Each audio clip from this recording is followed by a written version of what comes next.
Assalamualaikum semua orang, kembali Nasim here. I hope you're in a good mood today because it's a good day to have a good day. So hari ni bersama lagi kita di segmen Ramadan Story Time, which is kami akan ceritakan kat korang kisah-kisah zaman Nabi Muhammad SAW untuk kita mengisi sikitlah masa lapang sebelum kita nak tunggu berbuka puasa tu kan. Kita bolehlah kenang-kenang balik kisah-kisah zaman Nabi yang dah semakin jauh dengan zaman kita sekarang ni.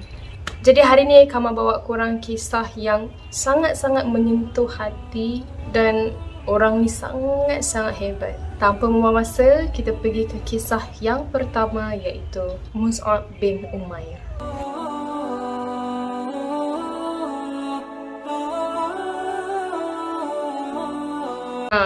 Petokir pun nak dengar kisah dari Nabi kan waktu tu kan? Okay, duduk diam-diam. Mus'ab ni merupakan seorang yang sangat bijaksana, tampan, tinggi, kulit dia bersih. Dia ni antara pemuda Quraisy yang terpandang tau. Senang cerita antara orang famous lah dekat situ. Dan dia juga merupakan pemuda Quraisy yang paling kacak. Nabi Muhammad pun pernah memuji ketampanan beliau. Korang bayangkan ketampanan dia tu sampai dia digilai wanita bila Mus'ab bin Umair ni pergi ke kota Mekah. Dia jalan dekat situ kan. Perempuan-perempuan berebut nak mengintai Mus'ab ni. Nak mengintai daripada tembok, mengintai daripada jendela, daripada tingkat-tingkat rumah dorang. Sampai ada yang berangan nak jadi isteri Mus'ab. Dan Mus'ab bin Umair ni dilahirkan daripada golongan bangsawan, iaitu orang kaya, anak orang kaya. Dia mewarisi harta kekayaan ayah dia. Korang bayangkan pakaian dia mahal-mahal tau, bukan pakaian biasa-biasa macam ni. Baju yang dia pakai, kualiti kain yang dia pakai semua beribu-ribu. And apa yang famous tentang Mus'ab bin Umair ni, kalau dia lalu dekat satu tempat tu, orang tak nampak dia pun orang dah tahu siapa yang lalu tu. Sebab minyak wangi yang dia pakai, minyak wangi yang paling wangi di dunia dan minyak wangi yang paling mahal. Kalau orang biasa memang tak mampu beli minyak wangi macam tu. Dan Mus'ab ni kan dia seorang yang bijak kan. Jadi bila Nabi Muhammad dia membawa ajaran Islam ni, Mus'ab ni dia cepat tangkap. Sebab kita semua tahu ajaran Islam ni adalah ajaran yang benar, yang sesuai diterima dengan akal fikiran. Orang-orang zaman tu dia tolak tau ajaran yang Nabi Muhammad bawa ni, which is ajaran agama Islam. Semua dia tolak tu disebabkan kepentingan masing-masing. Contohnya macam pembesar-pembesar Quraisy yang kaya raya, diorang kan menindas orang-orang lemah, orang-orang miskin. Diorang ambil harta yang tak diredai Allah. Contoh macam harta rampasan apa semua tu. Jadi bila dia masuk Islam, Islam ni pula membawa kebenaran dan melarang semua benda yang diorang buat tu. Termasuklah minum arak, berjudi, menipu dalam perniagaan. Jadi diorang tak boleh nak terima lah, nanti diorang miskin. Diorang dah tak boleh jadi kaya dah. Tapi Mus'ab bin Umair ni dia lain. Walaupun dia kaya juga macam pembesar-pembesar Quraisy yang lain, in fact lagi kaya, tapi apa yang disampaikan oleh Nabi Muhammad ni, dia berfikir dulu. Dia tahu ini bukan ajaran yang biasa-biasa. Ni mesti ajaran yang datang daripada pencipta. Jadi bila dia berfikir macam tu, dia rasa macam teringin sangat nak jumpa Nabi Muhammad face to face. Dia tinggalkan perniagaan dia, dia nak cari Rasulullah.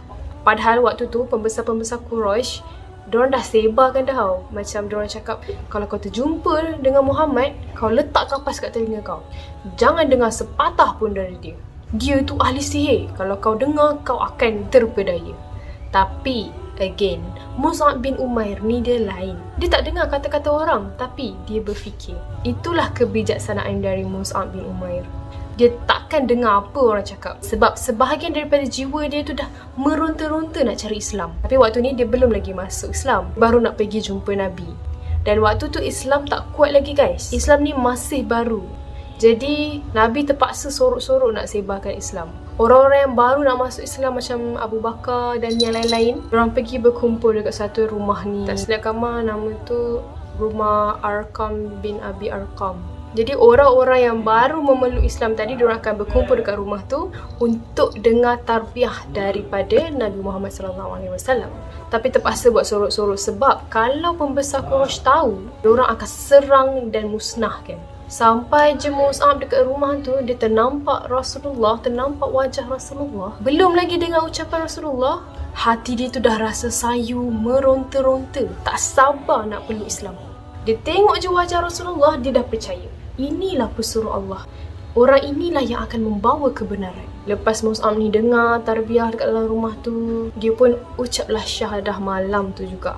Dia dah tak fikir panjang dah. Inilah kebenaran. Dan dia berjanji yang dia akan bersama-sama Rasulullah memperjuangkan Islam ni bersama sahabat-sahabat yang lain.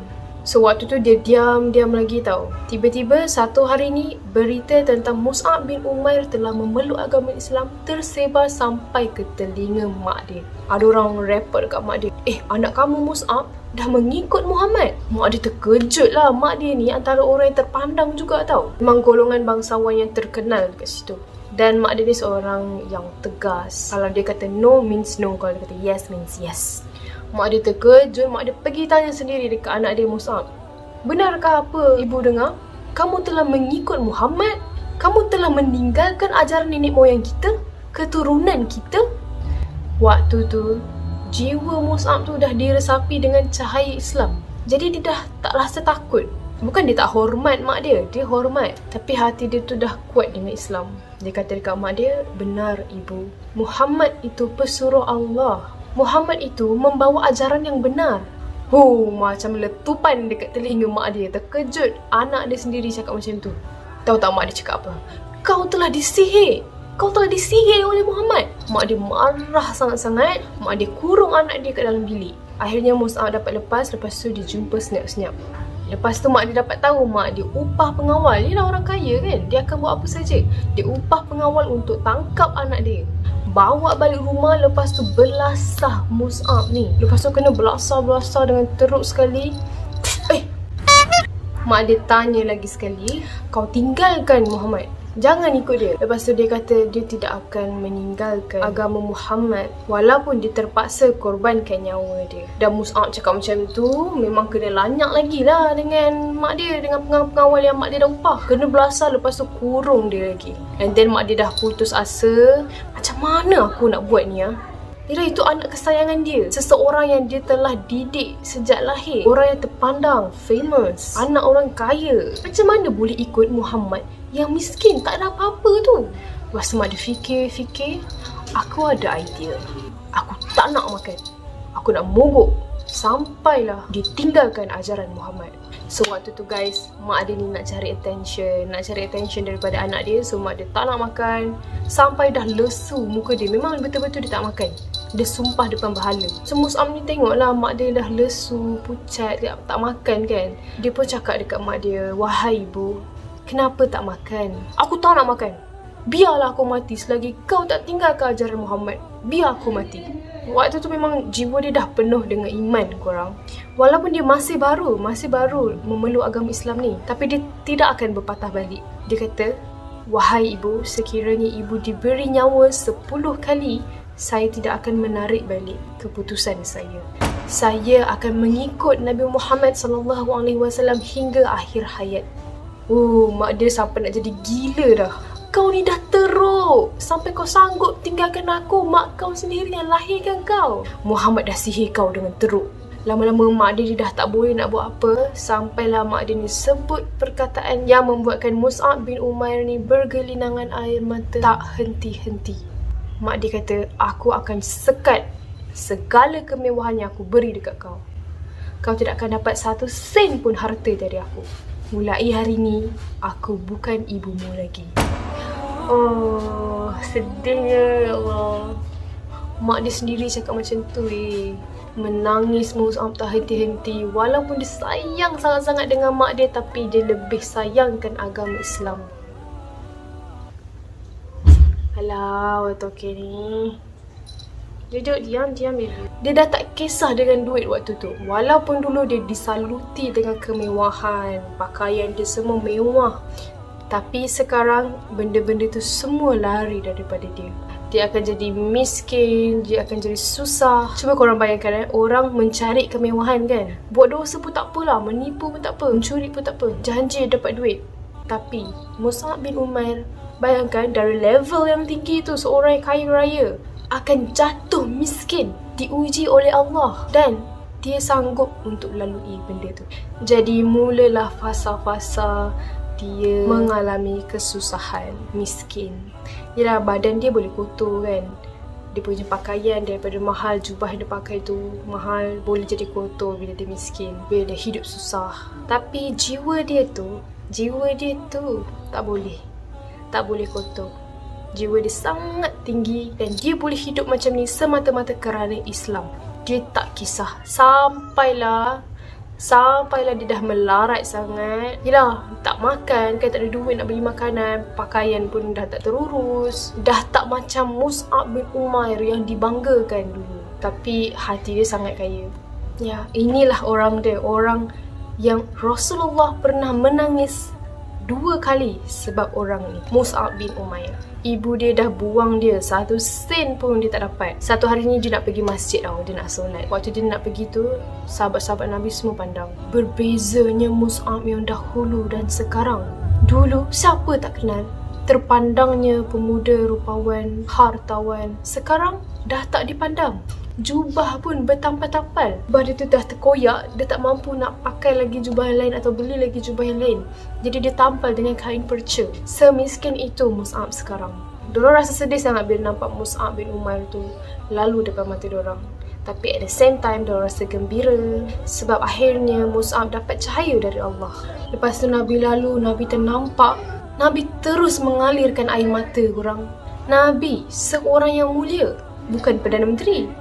Nabi tengok Mus'ab, dia tinggalkan kekayaan, dia tinggalkan kesenangan semata-mata nak berjuang dengan Nabi untuk mengembangkan Islam. Dengan tengok dia dah tak setampan macam dulu, jadi benda tu sangat menyentuh hati Nabi Muhammad. Dan Mus'ab bin Umair ni juga merupakan seorang pemuda yang 2 kali pergi berhijrah. Dan Nabi pernah hantar Mus'ab ni pergi hijrah dekat Madinah juga untuk menyebarkan Islam. Kenapa Nabi pilih dia sedangkan ada ramai lagi sahabat-sahabat lain yang hebat? Ada Umar Al-Khattab, Abu Bakar As-Siddiq. Sebab Nabi tahu dia ni bijaksana. Dia dapat menundukkan pembesar-pembesar Quraisy, pemuda-pemuda Quraisy. Dan sejak itulah Mus'ab merupakan duta Islam yang pertama. Duta agama Islam. Apa yang Mus'ab buat? Dia cari tokoh dulu, pemuda-pemuda tokoh. So bila dia dah pegang tokoh, orang-orang bawah dia ni akan ikut. Lepas tu Mus'ab ni menyertai dengan Rasulullah ke peperangan Uhud. Dia dapat pegang panji. Rasulullah amanahkan dia untuk pegang panji. Orang yang pegang panji ni yang paling bahaya.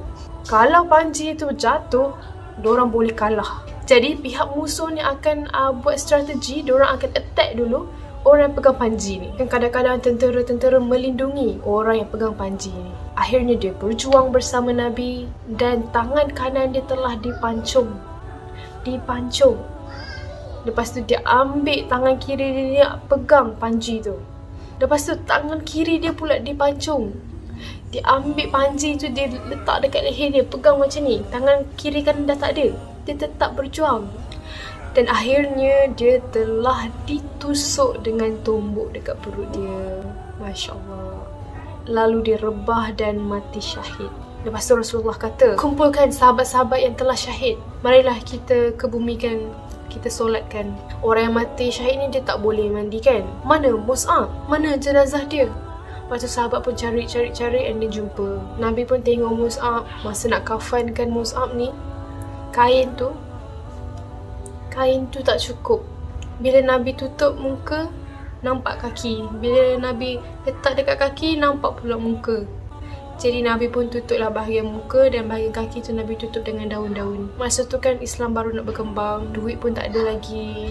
Korang bayangkan Mus'ab ni seorang yang kaya, baju dia pun mahal-mahal. Tapi sampai dia nak mati pun Allah masih lagi uji dia. So bayangkanlah tempat dia nanti dekat akhirat. Bila dia dah terima ujian macam ni dekat dunia dan dia terima dengan redha, mesti balasan dia ke akhirat nanti sangat-sangat best. Masa Nabi nak selimutkan Mus'ab ni, air mata Nabi Muhammad tak putus-putus mengalir. Nabi terbayang dia sanggup tinggalkan mak dia sanggup tinggalkan kemewahan, dia berjuang dalam keadaan yang susah dan menderita, tapi nyawa dia diberikan kepada Islam. Korang nampak tak, Islam ni dapat menundukkan seseorang itu disebabkan Islam ni sebenarnya agama yang benar. Hanya orang yang bijak saja dapat menilai. Orang yang bodoh, dia tak akan dapat membezakan antara kaca dengan permata. Kamu nak ceritakan balik pun kamu emosi lagi. Okay guys, kisah seterusnya pun sangat-sangat menyentuh hati. Kita akan dengar kisah daripada tokoh yang bernama Uwais Al-Qarni.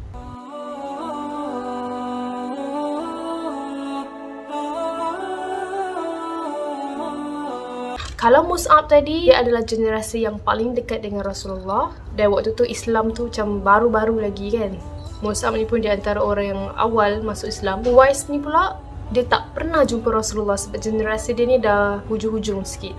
Generasi dia dah ke belakang-belakang sikit. Tapi hari-hari dia nak jumpa Rasulullah. Hari-hari dia berdoa dekat Allah supaya dia dapat jumpa Rasulullah. Uwais Al-Qarni ni hidup dia sangat miskin, sangat-sangat miskin. Tapi kehebatan dia adalah dia menjaga ibu dia dengan penuh kasih sayang. Uwais ni dia tinggal dengan ibu dia. Mak dia seorang je, 2 orang je dalam rumah tu. Dia sangat-sangat taat dengan mak dia. Dia jaga kebajikan mak dia. Dia mandikan mak dia.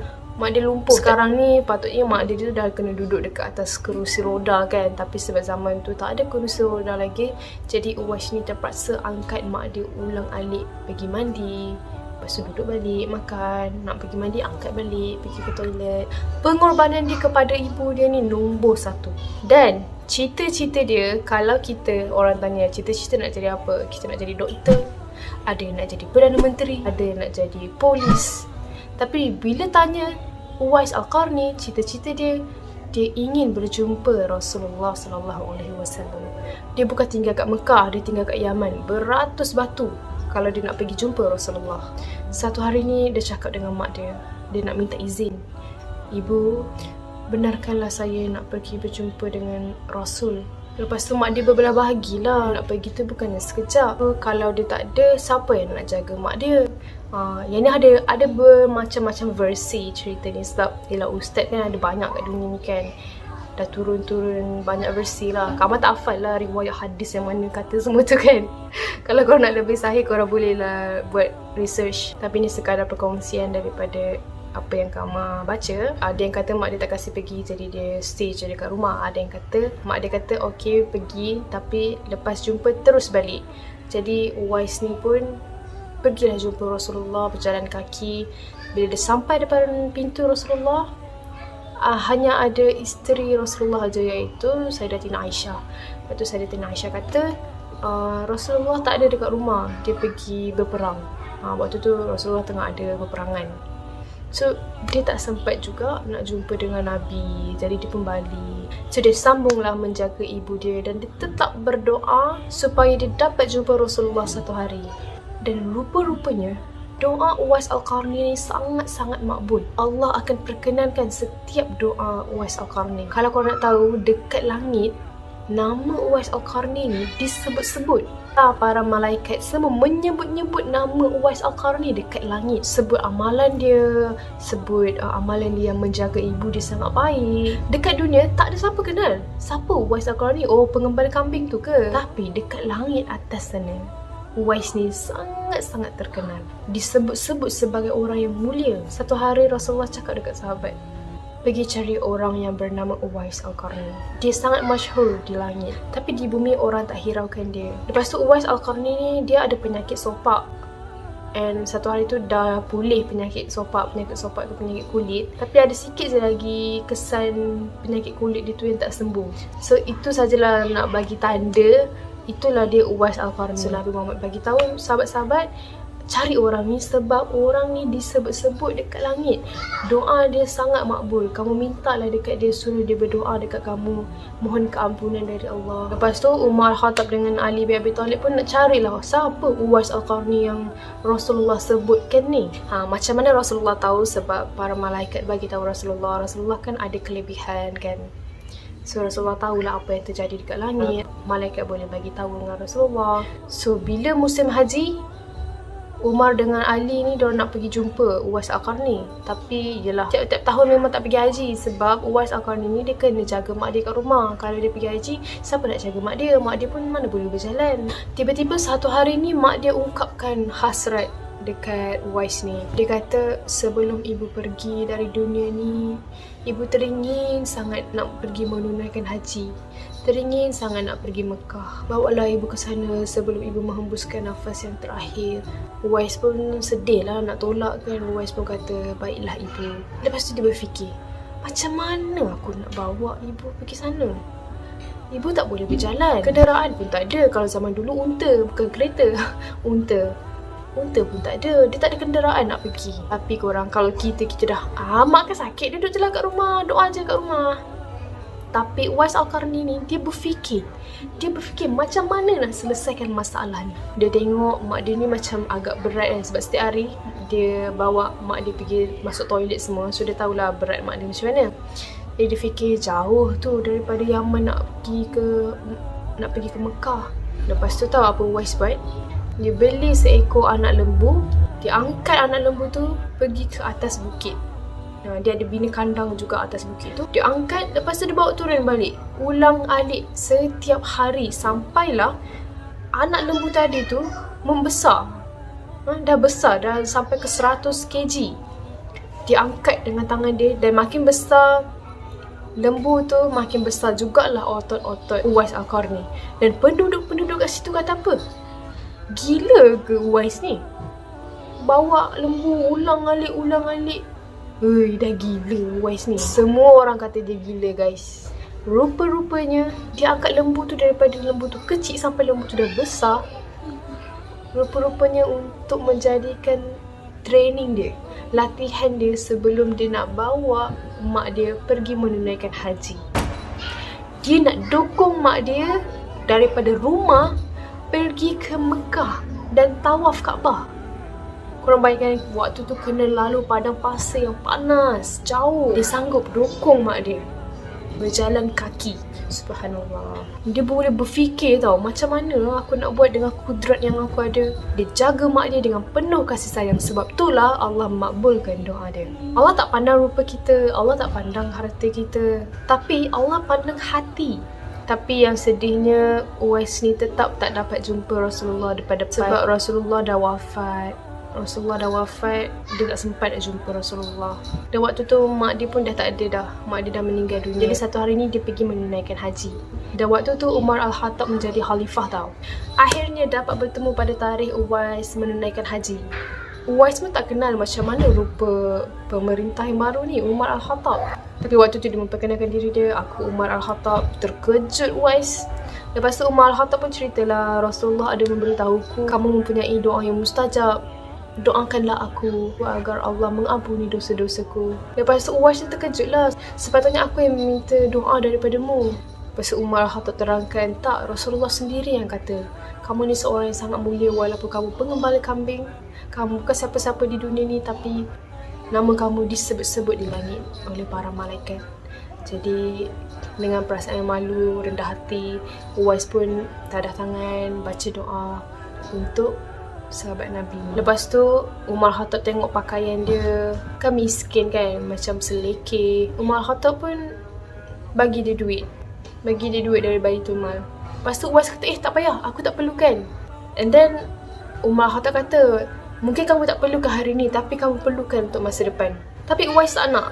Dia kata, macam mana kamu tahu di masa depan aku akan hidup lagi? Inilah Uwais Al-Qarni, dia lain sikit. Dia akan survive dalam satu hari. Dia takkan ada simpanan. So makanan untuk hari ni dia akan dapatkan untuk hari ni, sebab dia tak tahu esok dia hidup lagi ke tak. Dia kata cukuplah dengan apa yang aku ada sekarang pun. Aku dah rasa cukup malu dengan Allah. Macam mana aku nak balas lagi? Bagi dia, Allah dah bagi dia bernafas satu hari ni pun dah cukup sangat. Padahal duit tu bukan duit Umar Al-Khattab pun, memang duit tu khas untuk fakir miskin. Jadi dua tokoh ni korang, kedua-duanya menolak kemewahan kerana Allah. Padahal macam Uwais Al-Qarni tu, dia boleh je angkat tangan dia, ya Allah berikanlah aku kekayaan, lepas tu jatuh permata dari langit. Tapi dia tak nak. Orang yang hati dia ni penuh dengan iman, dia tidak akan tergiur dengan kemewahan dunia. Ya, mungkin kita tak boleh nak jadi macam Uwais, tak boleh nak jadi macam Mus'ab, tapi at least kita mencontohilah mereka. Sebab environment kita, zaman kita sekarang ni memang dah jauh sangat kan. Dah jauh sangat.